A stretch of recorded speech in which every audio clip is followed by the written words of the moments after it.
नमस्ते बच्चों, GDM BBS school online classes में आपका स्वागत है। आज हम कक्षा 6 में पढ़ेंगे दसम पाठ अर्थात पाठ 10, जिसका नाम है कृषिका कर्मवीरा अर्थात कर्मवीर, कार्य करने में वीर, कर्मवीर अर्थात निरंतर कार्य करने वाले, कृषिका यानी किसान, कर्मवीर अर्थात कार्य करने वाले किसान। किसान के बारे में हम पढ़ेंगे। कवि हमें किसान के विषय में बताते हैं। तो ये श्लोक आप ध्यान से सुनेंगे और देखेंगे। सूर्यस्तप्तु मेघा वा वर्षन्तु विपुलं जलम, कृषिका कृषिको नित्य शीतकाले अपि कर्मठौ। अर्थात सूर्य यानी सूरज, तप्तु यानी तपाए, सूरज भले ही तपाए अर्थात अत्यधिक जलाए, मेघा यानी बादल, वा यानी अथवा, सूर्य अर्थात सूरज भले ही तपाए या जलाए हमें, मेघा यानी बादल निरंतर वर्षा करे, अत्यधिक यानी विपुलम यानी अत्यधिक, जलम यानी जल, बादल भले ही अत्यधिक जल बरसाए, कृषिका कृषि को नित्य शीतकाले अपि कर्मठौ। लेकिन क्या है, हमारे जो किसान दंपति है अर्थात किसान और उसकी पत्नी है, वह क्या है, निरंतर अपने कार्य में लगे रहते हैं। चाहे सूरज तपाए उन्हें या बादल अत्यधिक बरसाए या जल बरसाए, किसान और उसकी पत्नी दोनों हमेशा सर्दी में भी कार्य करते रहते हैं। अर्थात किसान सर्दी गर्मी बारिश सभी ऋतुओं में सदा अपने खेत में लगे रहते हैं। कृषिका कृषि को अर्थात किसान और उसकी पत्नी, नित्य यानी हमेशा ही, शीतकाले शीतकाल यानी सर्दी के समय में भी, कर्मठौ यानी क्रियाशील रहते हैं, अपने कार्य में लगे रहते हैं। भले ही सूर्य क्या है, अत्यधिक तपाए या जलाए हमें, या अत्यधिक गर्मी करे तपाए, अथवा बादल अत्यधिक जल वर्षन्तु यानी बरसाए, किसान और किसान की पत्नी हमेशा अत्यधिक सर्दी में भी कर्मठौ यानी क्रियाशील रहते हैं अर्थात अपने कार्य में लगे रहते हैं। किसान के क्या है, भले अत्यधिक गर्मी हो सर्दी हो, वो निरंतर अपने खेत पे काम करता रहता है। तो किसान के विषय में कवि ने बताया है कि भले ही सूर्य उन्हें अत्यधिक जलाए अर्थात अत्यधिक गर्मी हो, अथवा बादल क्या है अत्यधिक जल बरसाए यानी बारिश हो, भले ही नित्य यानी हमेशा, किसान और उसकी पत्नी अत्यधिक सर्दी में भी क्या है, कार्यशील रहते हैं, क्रियाशील रहते हैं, कार्य करते रहते हैं, चाहे गर्मी हो सर्दी हो या बारिश हो। अगला श्लोक देखते हैं। ग्रीष्मे शरीरम सस्वेदम शीते कंपमय सदा, हलेन च कुदालेन तौ तु क्षेत्राणि कर्षतः। ग्रीष्मे यानी ग्रीष्म ऋतु अर्थात गर्मी में, शरीर सस्वेदम यानी पसीने से युक्त हो, गर्मी में भले ही उनका शरीर पसीने से लथपथ हो, पसीने से युक्त हो, शीते यानी सर्दी में, कंपमय सदा और सर्दी में हमेशा क्या है, कांपते रहे, सर्दी से ठंड से भले ही वह कांपते रहे, हलेन च कुदालेन तौ, फिर भी वे दोनों, तौ यानी वे दोनों, किसान और उसकी पत्नी, हल और कुदाल से क्या है, अपने क्षेत्र यानी खेत को, क्षेत्राणी यानी खेत, अपने खेत को क्या है, जोतते रहते हैं। भले ही क्या है, गर्मी में शरीर क्या है, पसीने से युक्त हो, सर्दी में भले ही वह कांपता रहे शरीर सर्दी से, फिर भी वे दोनों, किसान और उसकी पत्नी, हल से और कुदाल से अपने खेत को क्या है, जोतते हैं। इस प्रकार से किसानों के विषय में बताते हुए कवि अगला श्लोक क्या है देखिए। पादयोर न पद त्राणे शरीरे वसनानि नो, निर्धन जीवन कष्टम सुखम दूरे ही तिष्ठति। पादयो यानी पैरों में, उनके पैरों में, पाँव में, पादयो यानी पैर, पैरों में क्या है, न यानी नहीं है, पद त्राण यानी जूते, उनके पैरों में जूते नहीं हैं। शरीरे यानी शरीर पर, वसनानी नो, शरीर पर उनके भले ही कपड़े नहीं हैं, फिर भी क्या है वह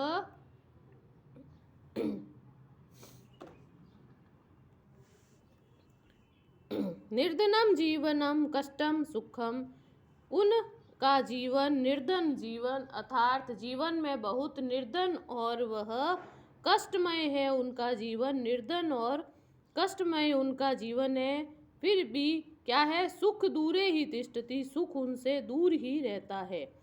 जिन किसानों के पैरों में ना जूते हैं, ना उनके शरीर पर क्या है वसनानी यानी कपड़े हैं, उनके निर्धन जीवन क्या है, उनका निर्धन जीवन कष्टमय है, सुख उनसे दूर ही रहता है।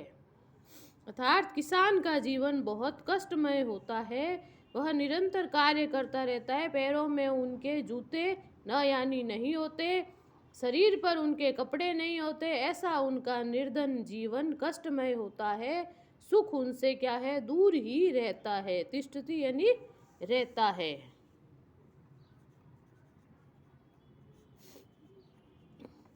अगला श्लोक देखते हैं। गृहम जीर्णम न वर्षासु वृष्टि वारितुम क्षमम तथापि कर्म वीरत्वम कृषिकाणाम न नश्यति।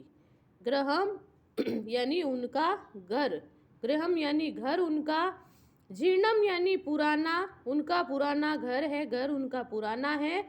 न वर्षासु वृष्टि वारितुम क्षमम, जिसमें क्या है वर्षा यानी बारिश के जल को वह वारितुम यानी दूर करने में समर्थ नहीं है।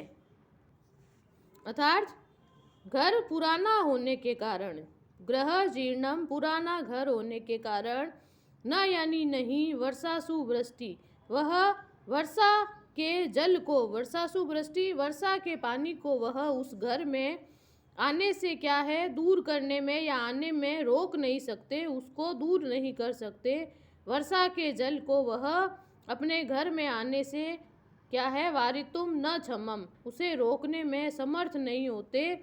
तथापि कर्म वीरत्वम कृषिकाणाम न नश्यति, फिर भी वह कर्मवीर अर्थात निरंतर कार्य में लगे हुए किसान क्या है न नश्यति, अपनी कर्म निष्ठा उनकी नष्ट नहीं होती, फिर भी उनकी क्या है कर्म वीरत्वम अर्थात कर्म वीरता कार्यशीलता किसानों की न नश्यति नष्ट नहीं होती, फिर भी वह निरंतर काम में लगे हुए रहते हैं, उनकी कार्यशीलता कर्म वीरत्व उनका नष्ट नहीं होता किसानों का, अर्थात हार नहीं मानते। तयोः श्रमेण क्षेत्राणि सस्य पूर्णानि सर्वदा धरित्री सरसा जाता या शुष्का कंटका व्रता। तयो यानी उन दोनों, तयो यानी वे दोनों, कौन, किसान और उसकी पत्नी। परिश्रम से क्या है खेत, उनके परिश्रम से खेत हमेशा सस्य यानी सदा फसलों से युक्त रहते हैं, और जो धरती सूखी और कांटों से परिपूर्ण होती है वह भी क्या है उनकी मेहनत से हरी भरी हो जाती है। तयो यानी उन दोनों, किसान और उसकी पत्नी के श्रमेण यानी परिश्रम से क्या है क्षेत्राणि अर्थात खेत, सस्य पूर्णानि अर्थात फसलों से युक्त रहते हैं, सर्वदा यानी हमेशा। उन किसान पति पत्नी की मेहनत से परिश्रम से खेत हमेशा हरे भरे अर्थात फसल से युक्त रहते हैं। धरित्री सरसा जाता यो शुष्का कंटका व्रता, जो धरती सूखी और कांटों से युक्त होती है, शुष्का कंटका व्रता, जो धरती सूखी और कांटों से युक्त है वह धरती क्या है सरसा जाता यानी हरी भरी हो जाती है उन किसान पति पत्नी की मेहनत से। तयो यानी वे दोनों किसान पति पत्नी, श्रमेण यानी अपने परिश्रम से मेहनत से खेतों को क्या है हरी भरे या फसल युक्त हमेशा फसल युक्त कर देते हैं। जो पृथ्वी सूखी और कंटका यानी कांटों से युक्त है वह पृथ्वी क्या है हरी भरी हो जाती है। शाक अन्नम, शाकम अन्नम अर्थात शाक और अन्न, फल दुग्ध दत्वा सर्वेभ्य एव तौ क्षुधा त्रसाकुलौ नित्य विचित्रौ जन पालकौ। शाक यानी सब्जी, वे दोनों किसान पति पत्नी। तौ यानी वे दोनों किसान पति पत्नी। शाक अर्थात सब्जी, सभी को, सर्वेभ्य सभी को। वे दोनों किसान पति पत्नी सर्वेभ्य यानी सभी लोगों को सब्जी, अन्न, फल, दूध दत्वा यानी देकर। सभी लोगों के लिए, वे किसान पति पत्नी सभी लोगों के लिए सब्जी, अन्न, फल, दूध देकर क्या है, क्षुधा तृषा कुलौ, स्वयं क्या है, क्षुधा यानी भूख से और प्यास से क्या है, बेचैन रहते हैं। नित्य यानी हमेशा। विचित्रौ जन पालकौ, ये क्या है, जन पालक अर्थात हमारा पालन पोषण करने वाले क्या है, विचित्र ही है। यह क्या है, अनोखी ही बात है। यह हमारे जन पालक क्या है, खुद भूखे प्यासे और बेचैन रहते हैं। ऐसे क्या है, यह एक अनोखी बात है, विचित्र बात है। तौ यानी वे दोनों किसान पति पत्नी सभी को सब्जी, अनाज, फल और दूध देकर स्वयं क्या है, भूख और प्यास से बेचैन रहते हैं। वे दोनों अनोखे ही क्या है, जन पालक है। अनोखे विचित्र जन पालक है अर्थात लोगों का पालन पोषण करने वाले अनोखे जन पालक है। जो क्या है, स्वयं तो क्या है, खाने पीने की वस्तुएं उपलब्ध करवाने वाले किसान स्वयं तो क्या है, भूखे प्यासे रहते हैं और दूसरों के लिए सभी चीज़ें उपलब्ध कराते हैं। एक बार फिर से आप देखेंगे, सूर्य भले ही तपाए, सूरज भले ही तपाए जलाए, और क्या है, बादल हमेशा अत्यधिक वर्षा करे, बारिश करे, किसान और किसान की पत्नी हमेशा शीतकाल में, सर्दी में भी क्या है, कर्मठ यानी क्रियाशील रहते हैं, कार्य करते रहते हैं। यह किसान पति पत्नी गर्मी से शरीर पसीने से युक्त हो, गर्मी में शरीर भले ही पसीने से युक्त हो और सर्दी से भले ही शरीर कांपता रहे, यह हल और कुदाल से क्या है, दोनों अपने खेत को जोतते हैं।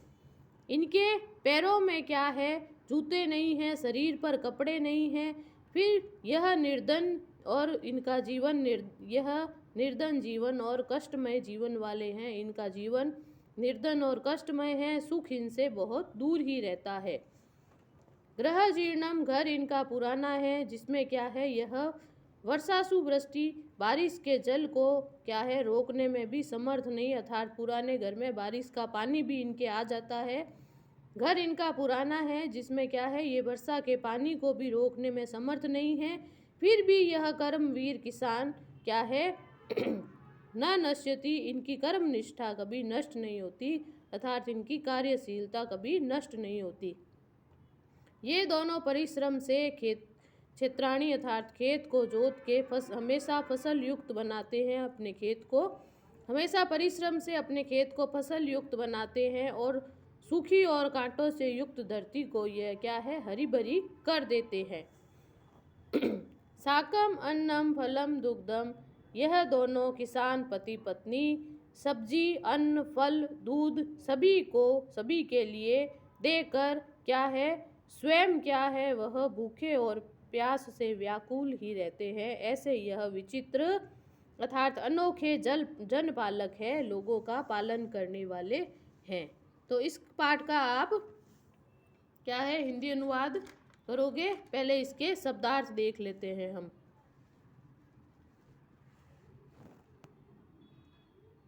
इसका फिर से आप अभ्यास करोगे, पढ़ने की कोशिश करोगे। शब्दार्थ देख लेते हैं इसके। तप्तु यानी शब्दार्थ अपनी कॉपी में करोगे आप साफ सुथरी राइटिंग में। तप्तु यानी तपाए या जलाए। विपुलम अर्थात अत्यधिक। कर्मठौ यानी निरंतर क्रियाशील, हमेशा कार्य करने वाले। सस्वेदम यानी पसीने से युक्त। पदत्राणे यानी जूते। वसनानी यानी कपड़े। जीर्णम यानी पुराना। वारितुम दूर करने में। क्षमम यानी समर्थ। सस्य पूर्णानी फसल से युक्त। धरित्री अर्थात पृथ्वी। कंटकावृता अर्थात कांटों से परिपूर्ण। क्षुधा तृषा कुलौ भूख प्यास से बेचैन। क्षुधा यानी भूख, तृषा यानी प्यास, आकुलौ यानी बेचैन। तो ये शब्दार्थ आप अपनी कॉपी में लिखोगे। अब इसका हिंदी अनुवाद देख लेते हैं, जिसकी सहायता से आप अपनी कॉपी में करेंगे और इसका अभ्यास भी करेंगे।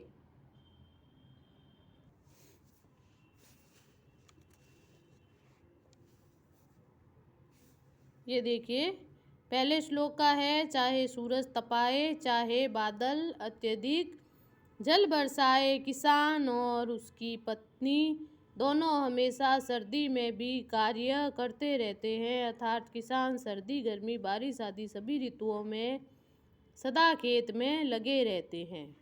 दूसरा श्लोक, गर्मी में उनका अर्थात किसान पति पत्नी का शरीर पसीने से युक्त रहता है और सर्दी में ठंड से कांपता रहता है, फिर भी वे दोनों हल और कुदाल से अर्थात सदा खेतों को जोतते रहते हैं। किसान कठिन से कठिन स्थिति में भी अपने खेत का काम करता रहता है। पैरों में जूते नहीं है, शरीर पर कपड़े नहीं हैं, किसान का जीवन बहुत निर्धन और कष्टमय है, सुख तो उनसे दूर ही रहता है। तो इसकी सहायता से आप अब कॉपी में हिंदी अनुवाद भी करेंगे।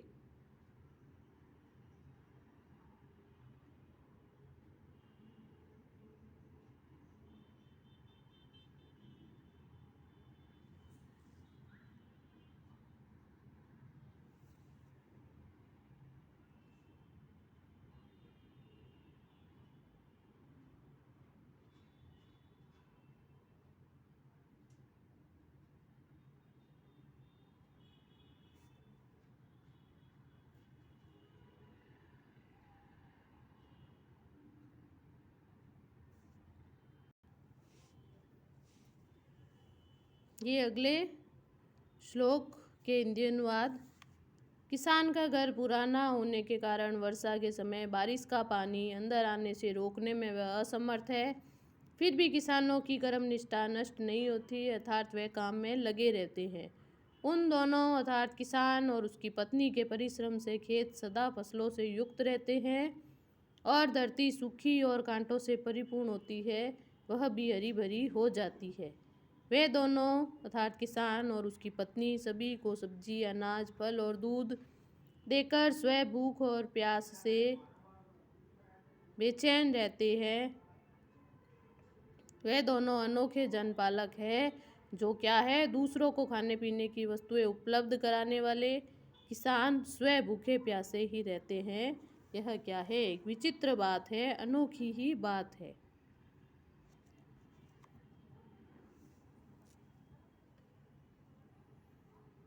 अगली कक्षा में हम इसके अभ्यास प्रश्न करेंगे। यहाँ तक आप अपना कार्य पूरा करें, साफ और सुंदर राइटिंग में अपनी कॉपी में करें।